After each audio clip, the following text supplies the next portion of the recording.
this is In a Nutshell. I'm Ina. Ngayon po, for this vlog, we're gonna talk to someone. Meron po akong i-interviewin. If you remember, dun sa first vlog ko, I said, plano ko actually mag-interview ng mga taong na mag-share ng mga inspirational stories nila tungkol sa paglipat nila dito sa Canada. And that's what we have for today's episode. Ang aking interviewin ay pumasok dito sa Canada bilang nanny. Okay? She went through the caregiver program dito po sa Canada. But I'm not here to talk about the process na pinagdaanan niya, yung qualifications. Hindi po yan ang tututukan natin ngayong for this vlog. Rather, I want to talk about her experience talaga nung nakapasok na siya dito sa Canada and how she worked her way up. Ngayon po, siya ay isang, boss ba? Mamaya ka-clarify ko kung pwede ko siya tawagin boss sa McDonald's. Ang ating guest is Jean Ladines. Hi, Jean! Hi, Ina. Yan. Tama naman yung intro ko sa'yo, di ba? Pwede bang sabihin ngayon boss ka na sa Canada? Tama. I guess you could say that. Oo. Kasi you have people under you now in a McDonald's.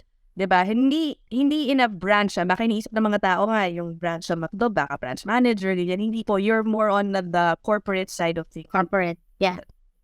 Okay. Sige, but as I mentioned earlier, pag-usapan muna natin yung naging pathway mo to Canada. When did you arrive in Canada? And why did you consider na pumasok dun sa caregiver program? I arrived here on October 8, 2009. So I've been here. Unforgettable date. Alam na alam pa yung specific date. Okay, so. So I was sponsored by my Tito Bernie kasi his daughter had a baby and they needed a live-in caregiver. So back home sa Philippines, pahirap lang talaga kami. I'm the eldest of the 10. So big family. Wow. Okay. Yeah. And self-employed lang yung nanay at tatay ko. So Tito Bernie decided to help me so I can come here and, have a much better chance of building a better future. Pero Jean, sabi mo sa Philippines, mahirap kayo. Can you explain to us your life before moving, bago ka umalis ng Pilipinas? How was it? It was really bad. Mm-hmm. Like, so I'm the eldest of 10, right? And 2 years apart between each sibling. I mean, I was in higher section sa Quezon National High School, Section 2, Section 3. But my parents couldn't afford to send me to college. So tumigil ako for 3 years. Work lang.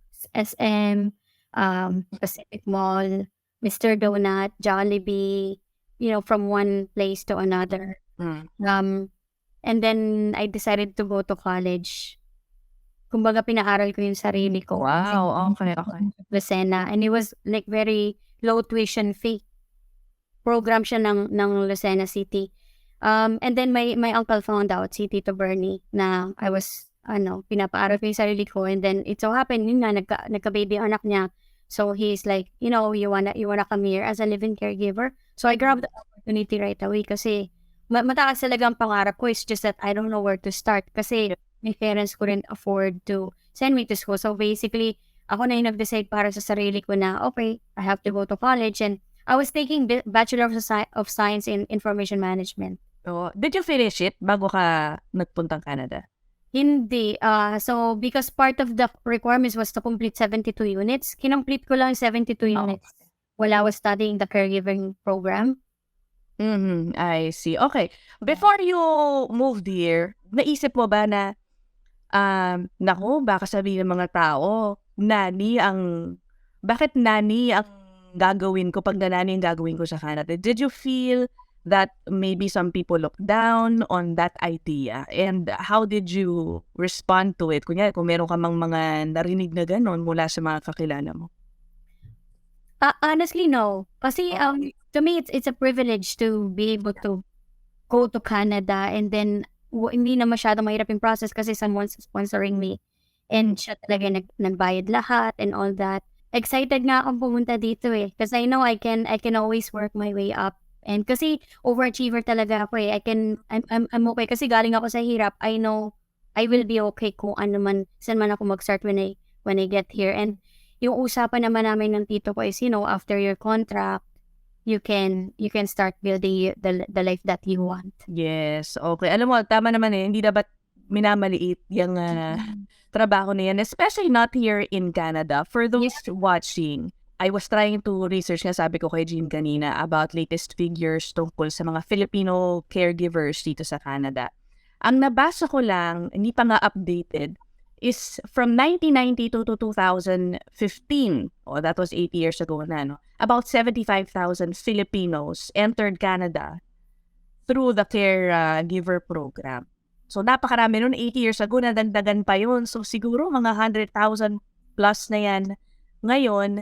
And, ang sweldo po dito ng nanny ay pareho lang ng ibang regular jobs, ha? It's really a high-paying job here. Ni-research ko rin yan. Sige, we'll put up the graphics dito. Ang median average, Jean, ngayon, I don't know if ito pa yung naging wage mo back then, $17 per hour. Dati, median, up to a high of $23 per hour. Okay, in pesos ha, 924.8 pesos at 23.2. Almost 1,000 pesos per hour ang sweldo ng, umaabot ng gano'n ang sweldo ng nanny dito sa Canada. So imagine, mamailiitin mo ba yan, diba, Chi? So how long were you, did you have to be a nanny? Kasi nga, sabi ng tito mo, tapusin lang yung required time to be a nanny if you go through the caregiver program. And then you decided to pursue another career. Paano nangyari? Actually, after the 2 years kong contract dun sa tito, sa anak ng tito ko, nag-work pa when I got my open permit. Kasi after you complete your 2-year program, you can apply for open work permit, which you can work any other job. So, part-time work ako sa McDonald's in the evening. I work in the evening and on weekends. Wala talaga akong day off nun. And then, I found a different family to work for. Sa after contract ko, naghanap ako ng another employer. I was watching over 3 kids. And to be honest, I'm very proud sa job ko kasi may impact yung pag-aalaga ko, how they grow up. They really love it. The family love it. The kids love it. Wow. Yeah. So, you had a good experience with your employer. For those, baka may mga nagtatanong, so anong expectation sa mga nanny dito? Jean, talagang purely alaga sa bata? Or were you also asked to do other chores? Pwede ba yun dito, pag nanny? Yeah, depende. Well, primarily, it's just really watching over the kids. Lalo na pag may baby, daday mo sa daycare, arranging play dates, atid mo sa school, preparing breakfast nila, their lunch and dinner. Depende kung what time yung work mo. Pero yung employer ko na yun, I had to do the laundry for the kids too. Pero yung sa kids lang. Jean, did you ever think of doing nanny for a long time? Bakit ka hindi mo inisip na gawin siyang pangmatagalan na career mo dito sa Canada? Why? Kasi, Pat, you obviously ended up doing McDonald's eventually. What made you decide na gusto ko mag-iba ng trabaho? Kasi nung nag-part-time ako sa McDo, I also, nag-enroll din ako sa Seneca.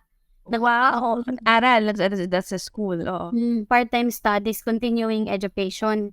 I was pursuing accounting because I wanted to be an accountant. So sabi ko, okay, for the time being, until I graduate, I'm gonna work 2 jobs as a caregiver and part-time sa McDonald's as a crew. Eventually, you decided to go full-time na sa McDonald's. Yes. To share with us, paano ka nag-decide naman na, sige, full-time ko na tong McDo. What did you have in mind when that happened?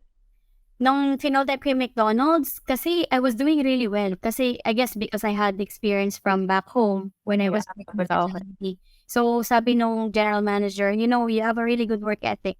I think, you can be a manager. So I was only a crew for 1 year. And then I became a swing manager, yung hourly paid manager. In a span of 1 year and 4 months, I became a general manager from being an hourly paid manager. But I went through the ladder. Wow! Ang bilis ng pagtaas mo pala sa, work ladder dyan sa McDonald's. And then now, you are, ang tawag ng job description ni Jean ay operations consultant, tama ba? What do you do as an operations consultant? So I'm in charge of 7 corporate restaurants. So there are 34 corporate restaurants in Ontario. 7 of those are under me. So 700 employees report under me. But Wow! directly with the general managers report to me, basically. Wow, Jean! Oh my gosh, you should be so proud of yourself. Ngayon na nandyan ka na, I'm sure mukhang hindi ka pa settled. Baka you still want to get a higher position ba? Are you working on that, syempre? Is Yeah. that your goal? Yeah, so my long-term goal is to become the operations manager. So basically, there are 4 operations manager in Canada, and I want to be one of those Wow. in the next 5 years. So I'm currently working on my development to get there. Oh, wow. Naisip mo ba, Jean, that you would get this far? Especially, sabi mo nga, yung kwento mo sa Pilipinas, and then pumasok ka dito as nanny. Did you think that you'd do this well? Never. Kasi nung accounting, I'm like, nakaset yung mind ko, I'm gonna be an accountant because that's my dream kahit nung dati pa sa Philippines, right?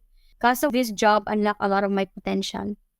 And I see opportunities, lots of opportunities for growth and development. And it just came to me just like that. So I'm like, okay, might as well grab it and still take accounting on the side kasi that can be my plan B, worst case. But now, I can use that, yung accounting education ko in my job kasi I'm in charge of P&L.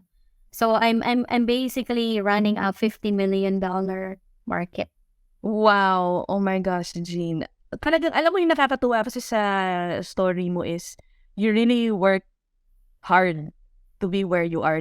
How has life changed since? Kumbaga, sabi mo sa Pilipinas, syempre medyo mahirap ang buhay ninyo doon. 10 kayong magkakapatid, ikaw ang eldest. How has life changed? It's been a huge blessing to me and my family. Just coming here is already a blessing, pero especially when I got to this role, kasi syempre, the higher you go up, the more pay. You know, I'm able to send my siblings to school. May malaki na kami tindahan sa Philippines. Wow! Yeah, I mean, hindi na namin problema yung pambayad ng kuryente, ng tubig, kung kakainin namin the next day. I can say na nasa mabuting kalagayan ng mga kapatid ko. Although I still help my parents every month. At least sa mga utility bills para hindi na nila problema. And besides, I'm still single anyway, so... Oy, but not too soon, di ba? Sabi mo, talaga nga. Yeah. Yes, si Jean is going to get married soon. Yan, congrats. Congrats natin si Jean. She deserves, ngayon, maging happy na with somebody, di ba? Anyway, Jean, would you advise, kasi ngayon, ang daming mga Pilipino nag-iisip, parang gusto ko yata magpunta ng Canada. Would you still advise going through the same program that you got into, yung caregiver program? Kasi ang dami na, may student pathway, talagang apply for skilled workers, express entry, ganyan. Do you think hindi masyado napapansin na pathway itong caregiver na dapat nilang i-consider din? I think this is a really, really good program na ina-offer ng Canada. Kasi it gives families, like even if you come here as a married person and you have kids in the Philippines, when you apply for permanent residency, you can bring your family here. So same pathway like those skilled workers and students, I guess. Pero at least it's less costly. Kasi alam ko sa students, you need show money. Correct. Yung mahal-mahal ng tuition fee. You're gonna start from the bottom, but you pretty much get paid as much as the people working at Walmart. Alam mo yun, walang difference naman. And, nagkakaroon ka pa ng influence and impact dun sa family na inaalagaan mo. So, you're leaving a good legacy to people. Yeah, and again, tulad dun sa start ng discussion natin, people should not look down on people entering Canada through the caregiver program. Kung mag-umpisa sila dito bilang nanny, it's not an issue. Dapat hindi na ginagawang big deal yun. Di ba, Jean? So, at kaming mga katulad ni Jean na nag-uumpisa as a nanny and now, doing so well in life, di ba, Jean? Dapat hindi nila tinitingnan yung trabaho na gano'n. Madami akong kilalang gano'n madami akong nakilalang nanny dito kasi for playdate. And they're very successful now. Lalo na sa buhay nila sa Philippines. So it's a life-changing opportunity for people who come here as caregiver. Wala pa akong nalaman na pumunta dito caregiver and then hindi naging maganda yung buhay. Kasi, di ba, it's going in a really positive trajectory when I came here as a caregiver. Still a good opportunity. We're not here naman to discuss the technicalities ng procedure, paano ka pwedeng makapasok ng Canada through the caregiver program. Maybe in a different vlog, I can discuss that. But for now, siguro Jean can just give us tips. Okay, kung merong gustong, naku, mukhang okay itong caregiver program, ano bang dapat skills na meron sila kung gusto nilang mag-umpisa bilang caregiver dito sa Canada? Firstly is you need to really enjoy what you're doing kasi that's how you're gonna find a good family too, right? Mamahalin ka na rin nila pabalik and then the work won't feel as hard kasi you're enjoying what you're doing. So you need to have that compassion and you being genuine as a person pag inaalagaan mo yung mga batang yun. Siguro madali lang sa akin kasi panganay ako, inalagaan ko yung mga sanay ako mag-alaga ng bata and I miss my family. So yung pagmamahal na hindi ko na ibibigay sa family ko physically, I give it to the kids na inalagaan ko and dun sa family. Kaya napamahal din ako. And to be honest, it made me a much better person being able to experience that. Congratulations. So, wala akong masabi kundi congratulations and I'm super happy for you. Si Jane is a friend. Hindi ko lang siya na-meet for this vlog. Na-meet ko na po siya dito through my husband. So, we're super happy to hear your story and so proud of what you've become. O, diba? Galing Pilipinas, pumasok ng nanny and now, boss, managing hundreds of people in McDonald's here in Canada. So, thank you, Jean, for sharing your story with us. For our viewers who might have other inspiring stories, mag-reach out lang po kayo dito sa aming vlog, maybe in the comment section, and I will get in touch with you if we think na magandang ikwento ang inyong storya katulad po ni Jean. So that's it for in a nutshell for this episode. I'll see you on the next vlog. Bye guys!